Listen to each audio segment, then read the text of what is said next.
This programme is powered by Hankook Tyres, Autosportinsurance.com, Valero Race and Rally Base Layers, and Magla. Create your own digital magazine.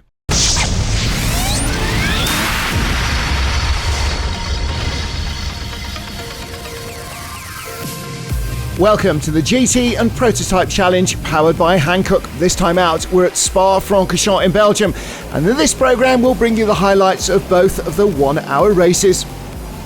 There was struggles for Trans Am Euro Racing. They won their class in race 1 but crashed heavily in race 2. Hopefully this time more luck for VR Motorsport with the Praga R1 Turbo, who failed to finish either race in Zandvoort. Bad luck for Deldish Racing, the CN Prototype Championship leaders. A collision at La Source at the start of race 2. Are they out or can they continue? Lots to see in this second round of the championship for the GTs and Prototype Challenge. In the fastest division, LMP3, in the first round at Zandvoort, Luxembourg Racing Experience, a third-generation racing business, surprised everyone. After failing to qualify, David Hauser twice ended up on the podium. On Saturday, he came second, and on Sunday, he actually won the race. So what's the big deal? Well, this Ligier GSP3 was almost completely wrecked 2 weeks before Zandvoort. Brother Gary Hauser was behind the wheel and inexplicably headed into a wall at 140 kilometres an hour at Zolder. Gary here lived to tell the tale, but he can't drive for 3 months because of a nasty back injury sustained in the crash. Among the team members are sisters Melanie and Jennifer, responsible for fine-tuning the Ligier, fuel calculations, car setup, data analysis and so on. And clearly they do a good job. David takes pole position for the first race of the weekend, out-qualifying superfast Pole Kubish Makowski, who is the pole sitter at Zandvoort. I know Jakub is a very good driver as well, so he's got a lot of experience as well also in LMS already, so I think it will be a long race, and for sure we're doing exactly the same lap time, so it's going to be also a little bit the strategy of the tires, how to manage them at the end of the race, who has more that he can spend at the end of the race, so I think it will be tough. Well, I expect to win.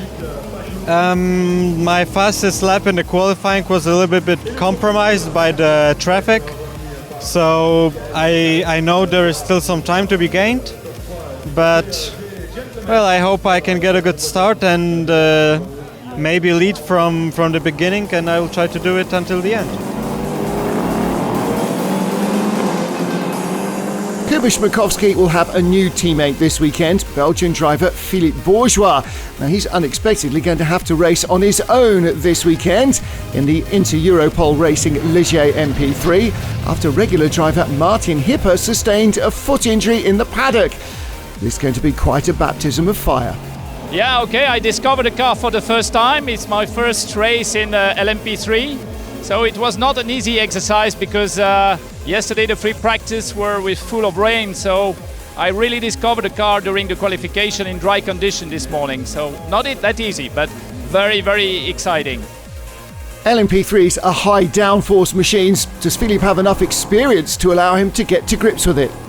Oh yeah, of course. I was driving in the Renault Sport Trophy with the RS01, and quite funny. The car are very similar in performance.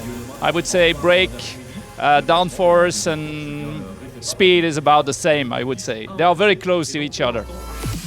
Philippe will be able to test that because there is a Renault Megane RS01 trophy machine in the LMP3 class at Spa, driven by Germany's Oliver Freimut. He knows the car well, but it's his first race in the GT and Prototype Challenge.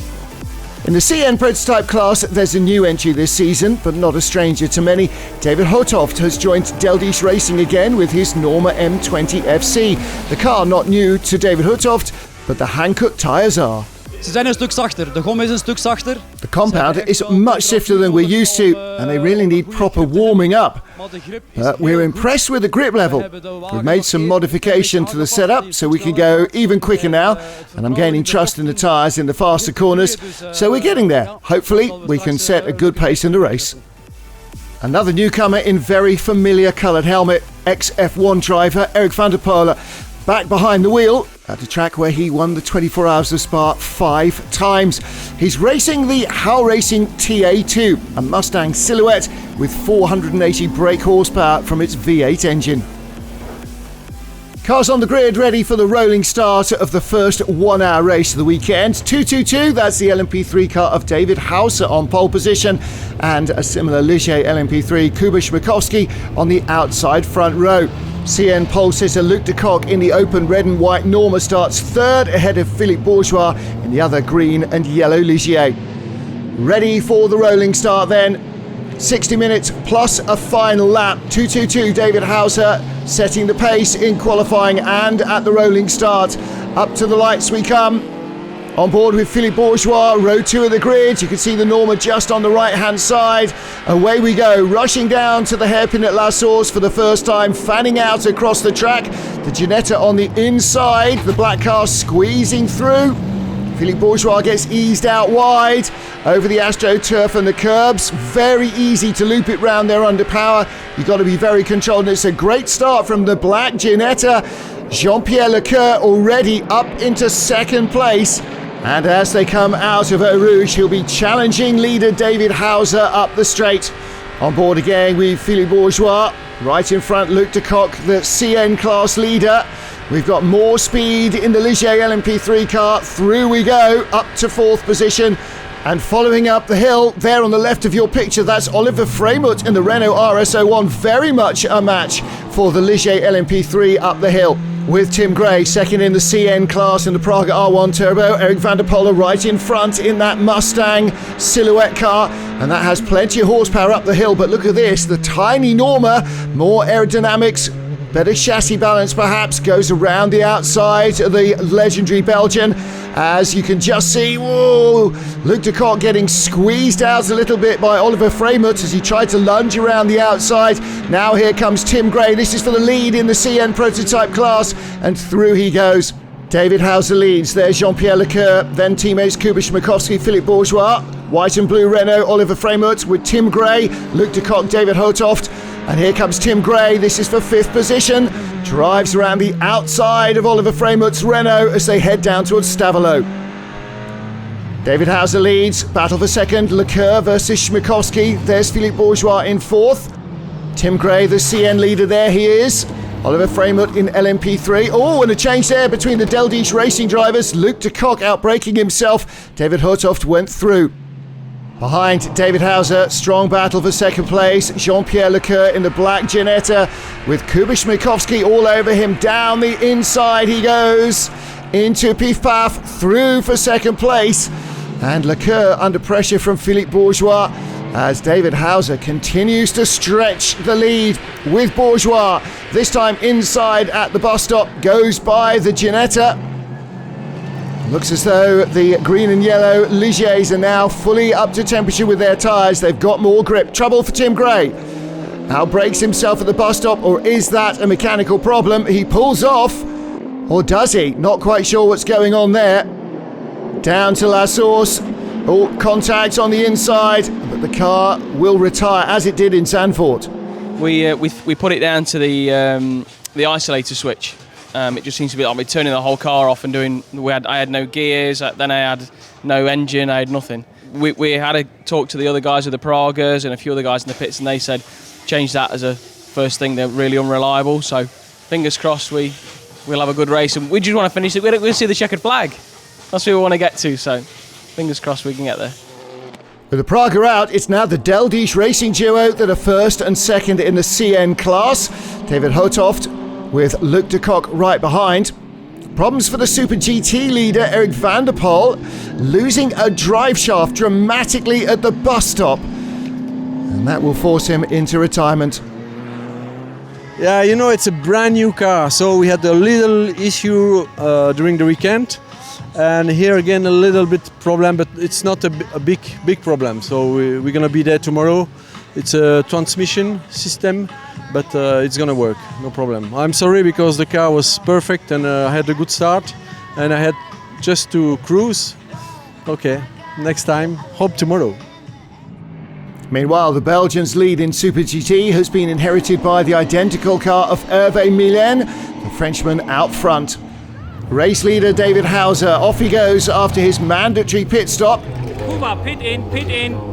Second place, Kuba Śmiechowski being called in by the Inter-Europol team. They also run these cars in European Le Mans Series, so they have plenty of experience in running the Ligier LMP3. Another superb pit stop from Śmiechowski's team. He came in just a few seconds behind David Hauser, but gains nothing and loses nothing in the pit stops. So he'll be chasing the race leader all the way to the finish line. It's an entertaining battle, but in the end, it's David Hauser who comes out on top, heading off to win his second race of the season, this time having started from the front of the grid.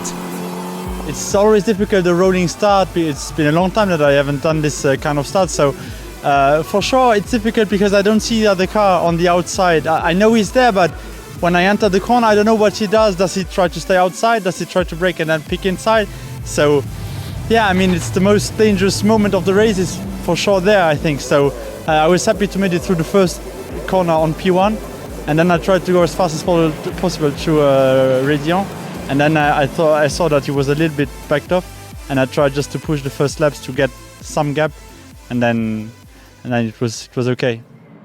In the CN class, Luc de Kock got by teammate David Hotoft in the Deldish racing cars in the first stint. Then his co-driver Tim Jussen set the fastest lap of all on his way to the checkered flag. Ja, daar had ik zelf geen idee van natuurlijk, maar ik heb I didn't have a clue, of course. When I started my stint, my only goal was to enjoy each lap as it came, to try and get the most out of it, to try and go as fast as possible. So I managed to do that. And then I saw that my lap times were improving with every lap. I kind of had a suspicion I was setting fast lap times overall near the end of the race, but our car was perfect, and you can only be happy with that.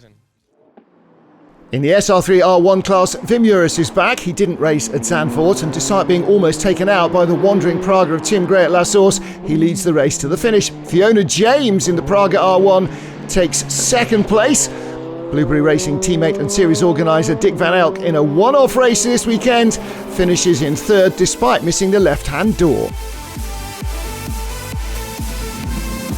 Hervé Millen's tyres are shot after drifting through every corner, which means that driver Paul Fleury taking over the lead in Super GT, heading on to win it, as third goes to veteran Dick Schultz and Sebastian Blickermolen, his pro-driving teammate.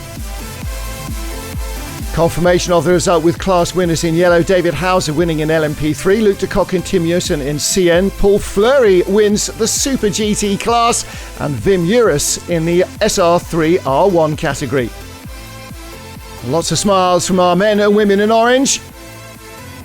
And lots more action coming up after the break with race 2 from Spa-Francorchamps.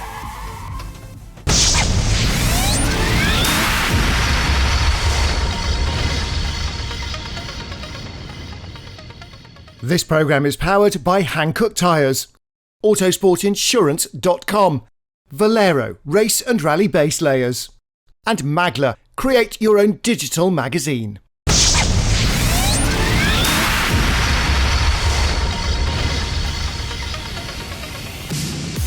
Welcome back to the GT and Prototype Challenge at the magical Spa-Francorchamps in the Belgian Ardennes. And after a dry first race for race 2, it's dry again, as they push Kuba Śmiechowski to pole position, this time ahead of the race 1 winner David Hauser. Tim Jussen starts the Norma he shares with Luc de Kock in third place. There it is, the red and white CN pole sitter, ahead of Jean-Pierre Lecoeur in the Ginetta G57. Round to the rolling start we come, same front row but position swap. Kuba Śmiechowski in the green and yellow Ligier, pacing the field, David Hauser alongside him in the red, white and black car. Red lights are on for another hour of racing around Spa-Francorchamps. We ride on board with Philippe Bourgeois. Lights go out, Oliver Freimuth on the left gets a good start in a Renault RS01, trying to squeeze through, and it's Kuba Śmiechowski who has the lead. And around the outside, Jean-Pierre Lecoeur, all contact at La Source. The very first time looked like the two Deldish racing cars got together. And there goes the Ginetta. Jean-Pierre Lecoeur from 4th to 1st before they get to Eau Rouge. David Hauser ahead of Oliver Freymut and Philippe Bourgeois. Then Oliver Hewitt in the Praga R1 Turbo. Tim Jussen coming into the pits at the end of lap 1. The Deldish Racing Norma with lots of vibrations. Now he and Luc de Kock, his co-driver, are the championship leaders in CN, so they really need to finish here. The team will try and find the vibration and get him going after he was clattered from behind at La Source. Ja, David Hauser David Hauser started to close the door in front of me rather early on the run down to the corner, so I had to brake early as well, of course. I got hit from the left, don't know who it was, and then I got hit from behind. I think that was probably because I had to brake so early. Everybody's battling for the same square inch of tarmac, and I happened to be exactly in the middle of it. It's a shame.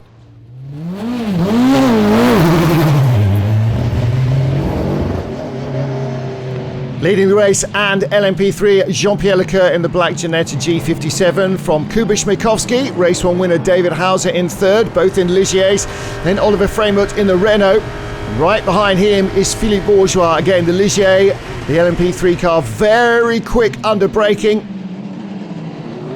Don't forget, Philippe Bourgeois thought that the Renault and the Ligier should be about the same. Looks like the Ligier is actually definitely a quicker car around the circuit. The Renault gets off the corner well, a little bit more power. The Ligier with better high-speed grip courtesy of its advanced aerodynamics. In the end, that turns the balance. Right behind him, David Hotoft in the Norma M20 FC, the other Deldish racing car, and the one that spun round Tim Jussen. So this is the battle now for 4th. David Hotoft leading the CN class ahead of Oliver Hewitt and Tim Gray's Praga R1 Turbo. Great run through Eau Rouge, courtesy of those aerodynamics, allows Philippe Bourgeois to drift straight by Oliver Freymut, but the Renault comes back on horsepower up the hill. Not quite enough though to hang on. Through goes Bourgeois for 4th in LMP3 and overall. Second in the CN class, Oliver Hewitt in the Praga R1 Turbo. Still with those electronic problems, systems dropping out randomly. They'll hopefully be solved for the next round at Zolder. Meanwhile, Tim Gray doesn't get to drive, and Oliver Hewitt with the familiar feeling of climbing out of their dead car. A lot of frustration being generated as they fail to see the checkered flag again. Super GT with Driftmeister Hervé Mayen, currently with some tyres under him in the How Racing TA2, ahead of Eric van der Poel's son Alexis, until a huge crash at Blanchimont. There you can see him on the right that brings out the safety car. The car is wrecked, but Alexis is fortunately unharmed. Tyre blew up. Front right tyre blew in Blanchimont, and from then on you're just a passenger straight, and I tried to brake, to turn left, and I saw the wall coming. It was close, but too close. Yeah. The safety car is still out as the pit stop window opens, and Jean-Pierre Lecoeur brings the Ginetta G57 in to hand over to his teammate Jean-Marc Ubrechen. They're still leading the race. After the Ginetta dropped out of the LMP3 program, they've upgraded the engine in this car to a 6.2 LS3 Corvette V8, around 575 horsepower, instead of a 5-litre Nissan that had 420. Ginetta will be in a different class for the next round because of that horsepower boost. Busy pit lane as everybody comes in at the same time, trying to make sure there's no unsafe releases in front. After the pit stops, it is Jean-Marc Ubrechen who leads from Kuba Schmiekowski, Philippe Bourgeois and David Hauser in that order in the Ligier LMP3s. So those were all on the podium last time. David Hauser all over the back of Philippe Bourgeois as they head down to Stavelot. And he'll be in the slipstream on the long run up the hill as the Ginetta starts to ease away in front. Jean-Marc Ubrechen trying to stay away from Kuba Schmiekowski, who's left teammate Philippe Bourgeois to deal with David Hauser. So we've got a Luxembourg driver leading the race and another on board now with him in 4th place. Leaders at La Source. David Hauser showing his nose to Philippe Bourgeois. Bourgeois into the hairpin at La Source, spins it and stalls the engine. And there goes 3rd place and a spot on the podium. Take a look again with David Hauser. Nowhere close enough to make a pass. Comes back onto the racing line even as Philippe Bourgeois spins in front of him. Third place is his. Jean-Marc Ubriken with Kuba Schmiekowski all over the back of him in the closing stages. The Ginetta just staying out front. David Hauser up to third place. Up to the bus stop for one last time. Hauser trying to find a way around Schmiekowski for second place, having closed all the way up to the Ligier. And as Jean-Marc Ubriken takes the checkered flag, it's victory for he and Jean-Pierre Lecoeur for the first time this season, ahead of Kuba Schmiekowski and David Hauser. Lecoeur looking delighted, as well he should. Yes, I mean, Francorchamps is a track we know. We've been racing here for almost 10 years. So we know exactly what to do, where to do it. But there was a lot of pressure in the traffic. The cars behind came very close every time. Close, but no cigar this time. Fantastic race in CN2. Leader David Hotoft with teammate Luc de Kock behind him. Although he's 2 laps down on the road, they're still second in class though because of problems for the other CN rivals, so they still lead the championship. Deldish Racing also competes in the Bell Car Series, but there they have to comply with compulsory slower lap times. It tastes really Moorish, said David Hotoff. Great fun not having to think about those compulsory lap times in the Bell Car Series.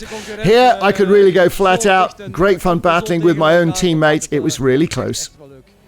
Michael Bleekemolen replaced San Sebastian alongside Dirk Schultz to go second in Super GT. The class won by Hervé Malian, still the talk of the town after drifting around on Saturday. Yesterday was really fun. Had a lot of sideways, obviously here especially. But today I decided to be a bit more clean on the driving and in order to save the tires, but still pace was good and race was fun, and obviously we just finished first, so happy with that. Happy for the team. And a happy pair of veterans finishing second. Dick Van Elk still hadn't found his left door by Sunday, but this time got by Fiona James to take second in the SR3 R1 class. Some way though behind class leader Wim Uris, taking his second victory at Spa, making up for lost points at Zandvoort when the gearbox failed and they had to pack everything up on Friday. Confirmation of the results then, Jean-Pierre Lecoeur, Jean-Marc Ubriken winning overall. Class winners again in yellow. And no finish for the Van der Poels, Tim Gray or Oliver Hewitt. And great thanks as ever to the marshals in orange who kept the races going. That's it from Spa-Francorchamps. Round 3 of the GT and Prototype Challenge will be in mid-July at the Zolder Super Prix. And we will see you there.